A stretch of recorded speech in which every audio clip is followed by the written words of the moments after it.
बिस्मिल्लाहिर्रहमानिर्रहीम।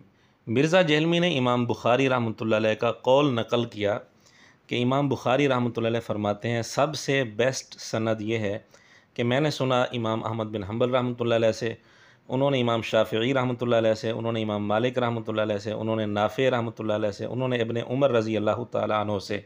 ये बुखारी में है, ये मुस्लिम में है।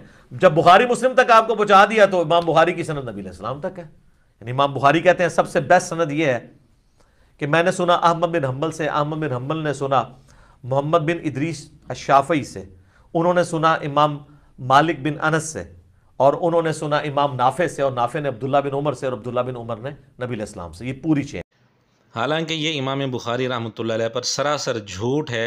इमाम बुखारी रहमतुल्लाह अलैह का ये कौल कहीं भी नहीं मिलता।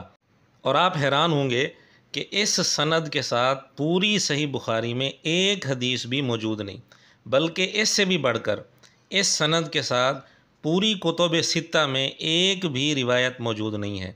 बल्कि इससे भी बढ़कर इस सनद के साथ पूरी कुतुब हदीस में दुनिया की किसी भी हदीस की किताब में हमारे इल्म के मुताबिक एक हदीस भी मौजूद नहीं जिसके मुतल्लिक मिर्ज़ा जहलमी कह रहा है इमाम बुखारी रहमतुल्लाह अलैह की तरफ निस्बत करके कि ये सबसे बेस्ट सनद है। बहरहाल ये इमाम बुखारी रहमतुल्लाह अलैह पर झूठ है, और इस पर हमने एक क्लिप भी बनाया था 3 महीने पहले।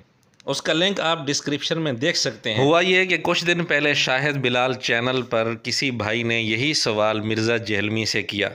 सवाल था जो अली भाई ने एक वीडियो सुनी थी मैंने अली भाई की, इन्होंने बताया था कि इमाम बुखारी अलैहिर्रहमा ने वो बेस्ट सनद बताई थी जो उन्होंने सुना था। इमाम बुखारी ने कहा था कि मैंने सुना है इमाम अहमद इब्न हम्बल से, उन्होंने सुना है इमाम शाफई से, सीधे जाते हैं फिर नाफे की सनद से लेकर रसूलुल्लाह सल्लल्लाहु अलैहि वसल्लम तक। अब जाहिर है कि झूठ का जवाब तो नहीं होता। मिर्ज़ा जहलमी के पास इसका कोई हवाला नहीं था, तो मिर्ज़ा जहलमी ने इस सवाल का जवाब देते हुए क्या कहा, ज़रा आप सुन लें। वो जो उनका सवाल था वो हम उसका जवाब दे देते हैं आपको कि ये जो सिलसिला तो ज़हब कहा जाता है, जो गोल्डन चेन है, ये आप तकरीबुत तहजीब इब्न हजर अस्कलानी की खोल के पढ़ रहे हैं।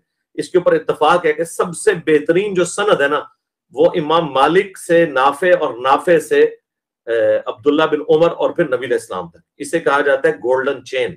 मिर्ज़ा जहलमी पर अल्लाह ताला की तरफ से ये फटकार है कि एक झूठ से जान छुड़ाने के लिए बजाय तौबा करने के वो दूसरा झूठ बोल देता है।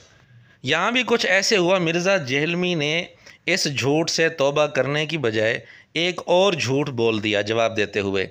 आपने मिर्ज़ा जहलमी की गुफ्तगू सुन ली, उसने जवाब देते हुए एक और झूठ ये बोला है कि जी इस पर इत्तिफाक है कि गोल्डन सनद ये है मालिक अन नाफे अन इब्ने उमर। आप तकरीबुत तहजीब इब्न हजर अस्कलानी की खोल के पढ़ रहे हैं। इसके ऊपर इत्तफाक है कि सबसे बेहतरीन जो सनद है ना वो इमाम मालिक से नाफे, और नाफे से अब्दुल्ला बिन उमर, और फिर नबी अलैहिस्सलाम तक। इसे कहा जाता है गोल्डन चेन। हालांकि ये भी सरासर झूठ है। किताब का नाम भी ले रहा है मिर्ज़ा जहलमी, तकरीबुत तहजीब। हालांकि तकरीबुत तहजीब के अंदर ये बात बिल्कुल नहीं लिखी कि इस पर इत्तेफाक है कि गोल्डन सनद ये है। इत्तेफाक वाली बात तकरीबुत तहजीब में भी नहीं लिखी और दुनिया की किसी किताब में भी नहीं लिखी। इसलिए ये बात भी मिर्ज़ा जहलमी का खालिस झूठ है। हकीकत ये है कि इस बारे में कोई इत्तेफाकी राय नहीं है मुहद्दिसीन की, बल्कि मुहद्दिसीन में इख्तिलाफ़ है कि गोल्डन सनद, जिसको अरबी में असहुल असानीद कहा जाता है, कि असहुल असानीद कौन सी सनद है। तकरीबुत तहज़ीब में सिर्फ इतना लिखा है कि इमाम बुखारी रहमतुल्लाह अलैह कहते हैं कि असहुल असानीद यही है मालिक अन नाफे अन इब्ने उमर। बाकी मिर्ज़ा जहलमी की ये बात कि इस पर इत्तेफाक है कि गोल्डन सनद ये है, इत्तेफाक वाली बात ना तकरीबुत तहज़ीब में है, ना ही दुनिया की किसी भी मुस्तनद किताब के अंदर ये बात मौजूद है। इसलिए मिर्ज़ा का खालिस झूठ है। चूँकि मिर्ज़ा जहलमी ने इब्न हजर रहमतुल्लाह अलैह की किताब तकरीबुत तहज़ीब का नाम लिया है, तो मुनासिब मालूम होता है कि हम इब्न हजर रहमतुल्लाह अलैह की ही किताब से ये हकीकत आपके सामने वाज़े करें कि इस पर इत्तेफाक नहीं बल्कि मुहद्दिसीन के कई सारे अक़वाल इस पर मौजूद हैं। इब्न हजर रहमतुल्लाह अलैह की किताब है अन-नुकत अला किताब इब्न सलाह।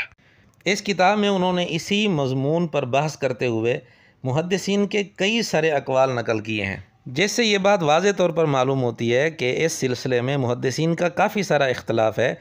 ये कहना कि इस पर इत्तेफाक है कि गोल्डन सनद ये है, ये मिर्ज़ा जेलमी का खालिस झूठ है। अब इसने झूठ भी बोला और साथ किताब का नाम भी ले लिया ताकि इसके अंधे मुक़ल्लिद मुतमईन हो जाएं, क्योंकि वो मिर्ज़ा जेहलमी की बात सुनकर अंधा एतमाद कर लेते हैं, उन्हें असल किताब खोल कर देखने की तौफीक नहीं होती। बहरहाल ये दूसरा झूठ बोलने के बाद मिर्ज़ा जेहलमी ने फिर जो गुफ्तगू की आप वो सुन लें। मेरे इल्म में कोई ऐसी सनद नहीं है कि जो इसमें इमाम आमद बिन हंबल से शाफी और मालिक और फिर वो वाली चेन चलती हो। तो मिर्ज़ा जेलमी ने यह बात तस्लीम कर ली कि इसने इमाम बुखारी रहमतुल्लाह अलैह का नाम लेकर उनकी तरफ निस्बत करके ये जो कौल बयान किया था कि वो कहते हैं गोल्डन सनद और बेस्ट सनद ये है, इस सनद से पूरी बुखारी में कोई हदीस नहीं है और वाक़अतन नहीं है और कुतुब सित्ता में कहीं भी नहीं है, बल्कि किसी भी हदीस की किताब के अंदर इस सनद से रिवायत नहीं मिलती। तो फिर मिर्ज़ा जेहलमी साहब आपने इमाम बुखारी रहमतुल्लाह अलैह का नाम लेकर उन पर झूठ क्यों बोला था? मिर्ज़ा जेहलमी को जवाब देते हुए भी इतनी तौफीक नहीं हुई कि वो तस्लीम कर ले और इकरार कर ले कि वाकई मुझसे गलत बयानी हुई थी, ये बात मैंने जो की थी ये दुरुस्त नहीं थी, इमाम बुखारी रहमतुल्लाह अलैह पर मैंने झूठ बोला था और मैं तौबा करता हूँ। ये तौफीक मिर्ज़ा जेहलमी को अब भी नहीं हुई, बल्कि इसने ये इस झूठ से जान छुड़ाने के लिए एक और झूठ बोल दिया कि जी इस पर इत्तिफाक है कि गोल्डन सनद ये है मालिक आन नाफ़े आने इब्न उमर, हालांकि ये भी झूठ है, इस पर इत्तिफाक बिल्कुल नहीं है। और फिर तक़रीबुत तहज़ीब का हवाला दिया, उसमें ये बात लिखी नहीं है और दुनिया की किसी भी किताब में ये बात नहीं लिखी इत्तिफाक वाली। व आखिर दावाना अनिल हम्दुलिल्लाहि रब्बिल आलमीन।